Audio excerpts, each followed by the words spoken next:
Hello everybody and welcome to Skyward Sword. And we are running along this great big thing. Hey, oh, okay, yay, we made it. Oh, Beamos. Beamos are actually really relatively easy in this game. All you have to do is cut them down and then stab them.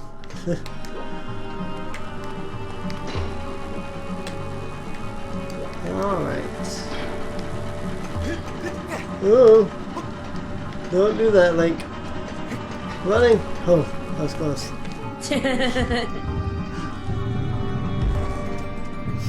I was running along and then like almost stepped off of the or I almost didn't step off of the thingy. So it's kinda close. Health would be nice. Thank you.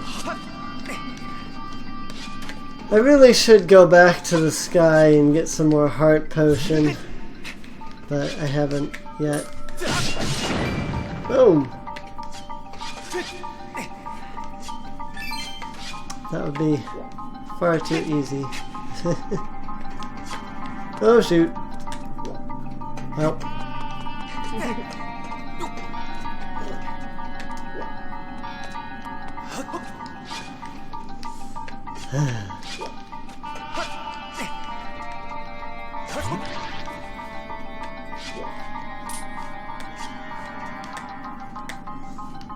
Yeah, I was saying something in that, I was going to say something in that last episode, right before you got the phone call. I don't remember what it was anymore.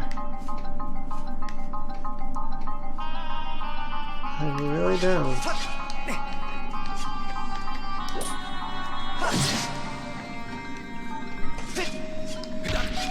Crap. I have no idea. Is not coming to mind.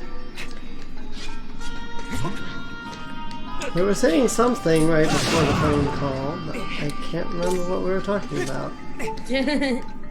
Well, basically, we were talking about closing. Well, that was after the phone call, though. We had a conversation going before the phone call. We completely forgot about that. Yeah, we had a conversation going before the phone call. I don't remember what it was. Huh? Viewers will know. Yep. The viewers will know. Or, you know, we could check back on that episode and see how it is recorded, but that would have to wait until after we're done recording this one. I really need some help, real bad. I'll take a jelly blob, but I really could have used health more. Yay! That's some health. Push this down. I guess I need this down here somewhere. Nope. That was literally just a shortcut. That's wonderful.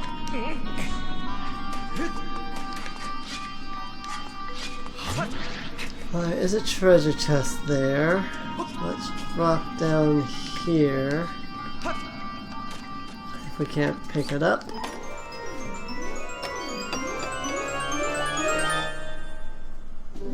Yeah, that's wonderful.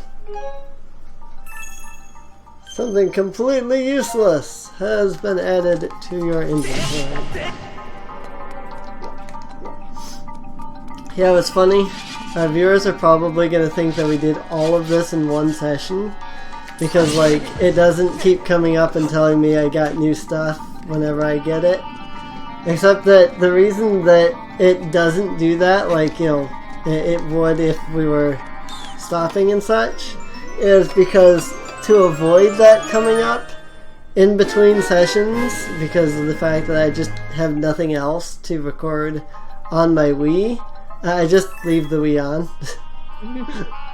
And so this is like our, I don't know, 4th or 5th session, something like that.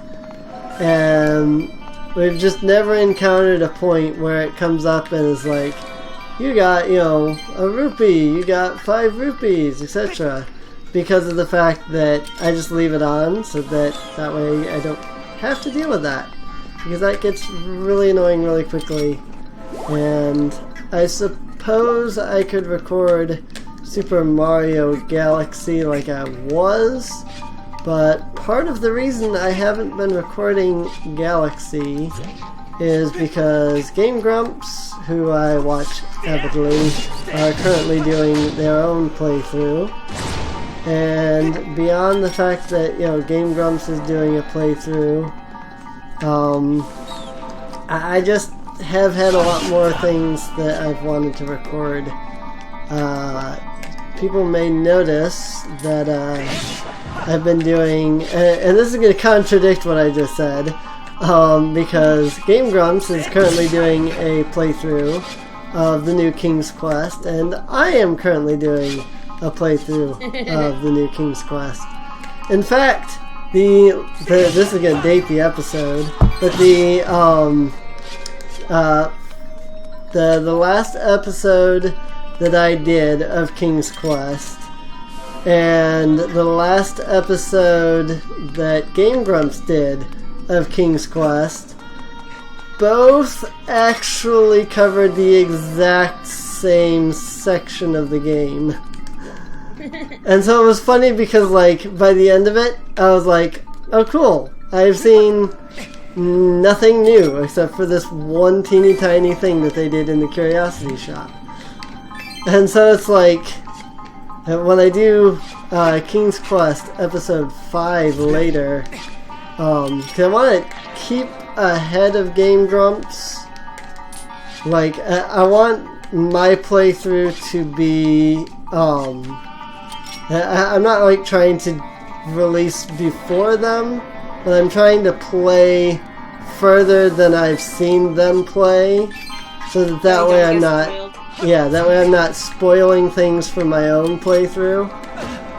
So, but funny enough, the reason that I'm doing the King's Quest playthrough was because the Game Grumps were doing one. A friend of mine, his name is Free Refill. He was like, you know, I know you like Sierra games, so you should check out Game Grumps' playthrough of King's Quest. I was like, yeah, I saw the first episode of that, and it was pretty cool. You know, I've liked it so far, and it looks pretty awesome.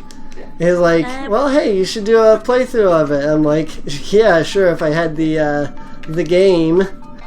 So, crap, what was I just saying? Oh yeah. So my friend Free Refill I was like, yeah, you know, if I owned King's Quest, I may consider doing a playthrough of it because, you know, it looks pretty fantastic and fun. And so he's like, hey, you know, well, let me look at something real quick. And apparently the game is being released over Steam. And he's like, oh hey, cool. You want to check your Steam account now? I was like, okay. And so when I checked my Steam account, it turns out that he bought it and gifted it to me. It's like, now I expect a playthrough of this game because I bought it for you. I was like, okay, yes, definitely. I will get right on that. So, part of the reason why I'm doing my King's Quest playthrough is because a friend gifted the game to me under the pretense that I had to, you know, play the game. And I am currently lost.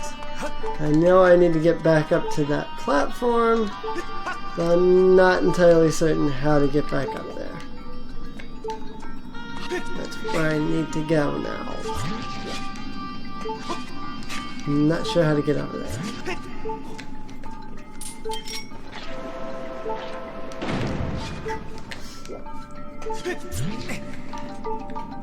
Let's see.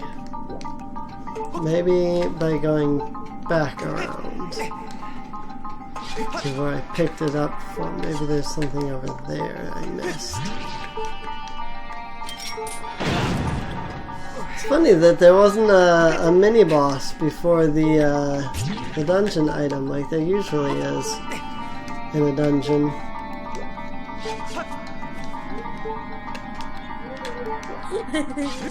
Like that. Mom is talking.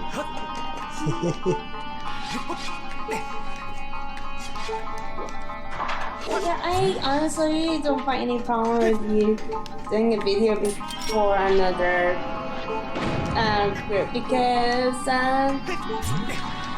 I watched this Let's Player who isn't as popular as like Markiplier, right? Right. And he has played some games before Markiplier had the chance to. Yeah.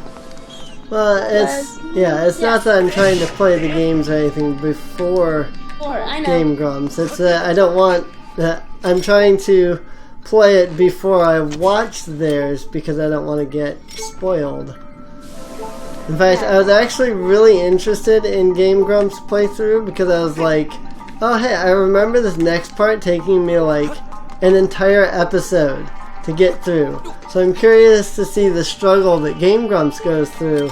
I was actually very upset when Game Grumps did the entire thing off camera.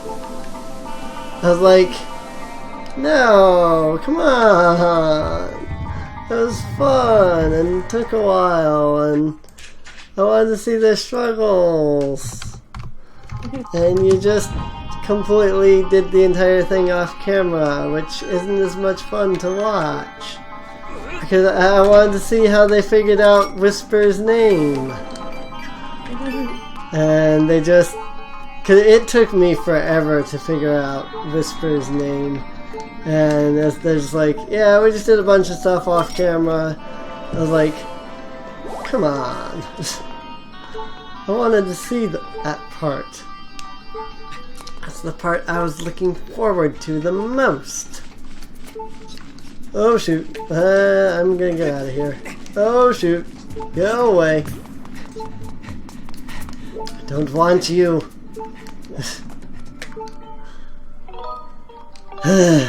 I really need a red potion or something because I'm almost dead.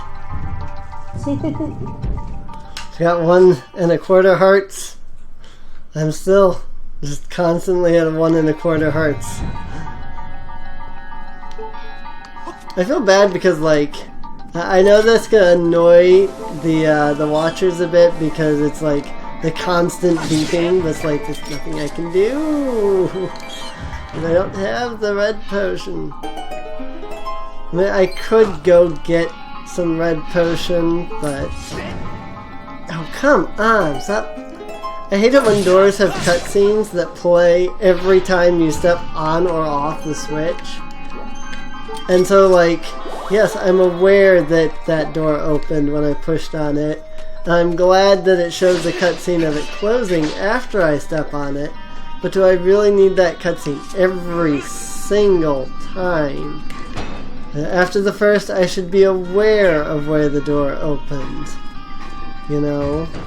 Especially if it's like, it plays because, like, you know, I stepped on the switch while I'm fighting a monster, and so then it plays again as I like step off of the switch while I'm fighting the monster. And so I like step on it 3 times and it just freaking plays it over and over again.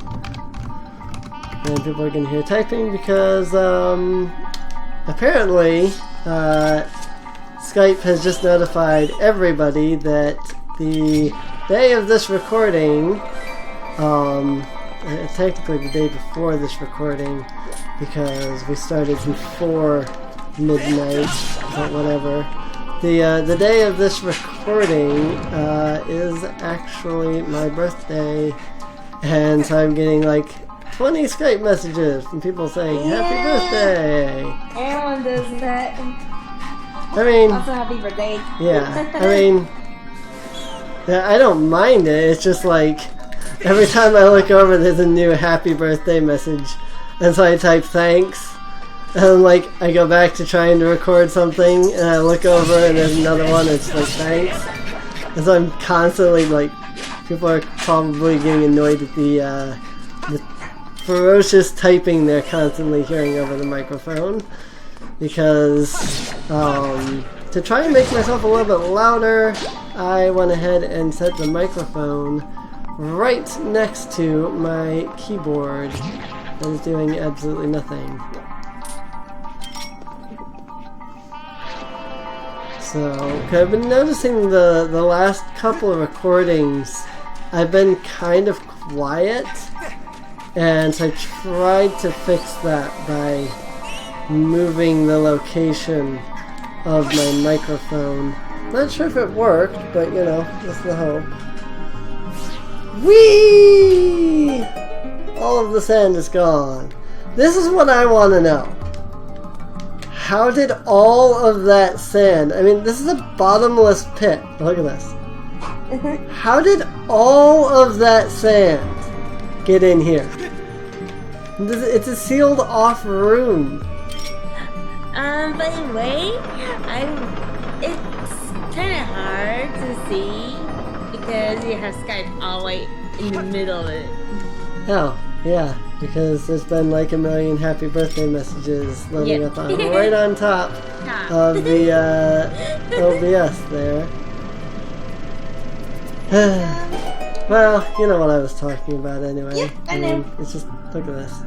Bottomless pit. How does all of that sand get into this room? I don't know. It's like, it's not dust. Yeah. Dust is sand and holy cow. I'm sure exploring something new. But I'm pretty sure that dust is not sand. Right. I mean, I could understand, like, you know, it's been thousands of years, so of course there's dust everywhere. It's like you said, it's not dust. It's sand everywhere. It's like, how does that much sand get in here? Seriously. I mean, I get that it's a desert, and they really went and tried to give this a really strong desert theme, but it just, there's too much sand. You know? And honestly, that does not make Goes this way. Go, go, go, go, go! yeah, it whoops. doesn't make sense. Maybe if that was leaking from the ceiling, but the thing is, it doesn't show any. Yeah. Leaking from the ceiling. Like, I could understand if there was, like, sand leaking from the ceiling in the future version, you know? But there wasn't. That would have made an interesting looking effect, though, and would have been really cool. Yeah, that would have been really cool. But, I mean, there was one room that did have sand leaking from the roof, but this room did not. And it is kind of a cool effect, you know, the sand like pouring down from the ceiling and all that. But they used it in only like 2 or 3 rooms, but then there's so many rooms that are just full of sand, you know? Also, please explain to me, am I going back in time, or am I drawing the past into the future? That's my real question. These time shift stones, do they open a gateway to the past? Or do they draw the past to the future? Like, if something stepped... Well, I mean, I suppose they answered that a little. Like, if you kick an enemy out of it, they, like, die.